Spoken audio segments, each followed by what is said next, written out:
కూటమి ప్రభుత్వంపై మాజీ మంత్రి పేర్ని నాని తీవ్ర స్థాయిలో మండిపడ్డారు. జగన్ పాదయాత్రకు నేటితో 8 ఏళ్లు పూర్తి కావడంతో సెలబ్రేషన్స్ చేశారు. కేంద్ర కార్యాలయంలో కేక్ కట్ చేశారు వైసీపీ శ్రేణులు.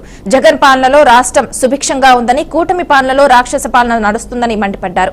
తిరుపతి కాశీబుగ్గ తొక్కిసలాట ఘటనతో రాష్ట్రంలో ఏం జరుగుతుందని ఫైర్ అయ్యారు.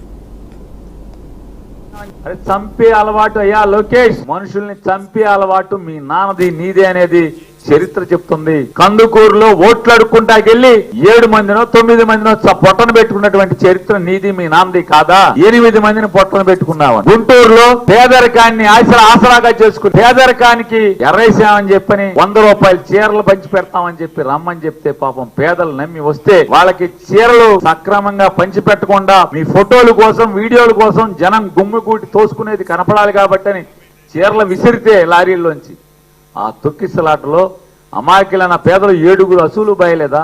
3 అసూలు బాసి చనిపోలేదా అని అడుగుతున్నాను. పాలనలో వాళ్ళ గుళ్ళలో ఎంతమందిని చంపేస్తున్నారు. సింహాచలంలో గోడ కట్టించారంట. గోడ ఎవరు కట్టించారయ్యా? పోలీసు శాఖని, లా అండ్ ఆర్డర్ ని కాకుండా మిగతా అన్ని శాఖల్లో ఏలెట్టి గిరగిరగా తిప్పేటువంటి ఒక పెద్ద మీ ట్రబుల్ షూటర్ అని ఫీల్ అవుతున్నటువంటి ఒక మంత్రి గారు ఉంది. ఆవిడ దగ్గరుండి కట్టించింది. ఆ గోడ ఏదో వాళ్ళు కడుతున్నప్పుడు పడినా బాగుండేది, పరిశీలన చేస్తాకు వచ్చినప్పుడు బాగుండేది. రాష్ట్రానికి దరిద్రం. ఇవాళ చచ్చిపోతే మీకు బాధ్యత లేదా? కాంట్రాక్టర్ బాధ్యత. తిరుపతిలో దర్శనానికి క్యూల్లో టికెట్లు ఇచ్చేదానికి తొక్కిసలాట్లో తిరుపతిలో అసూలు బాయటమా? 30 మందా? ఎంతమంది? 9 మంది.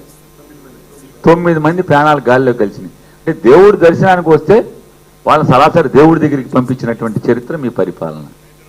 నిన్నగాక మొన్న గుడిలో చచ్చిపోతే ప్రైవేట్ గుడి అంటే అరే రాష్ట్రంలో లా అండ్ ఆర్డర్ మీ నాన్న దగ్గర ఉందయా? సిగ్గు లేకుండా మాట్లాడుతున్నారు ప్రైవేట్ గుడి అని.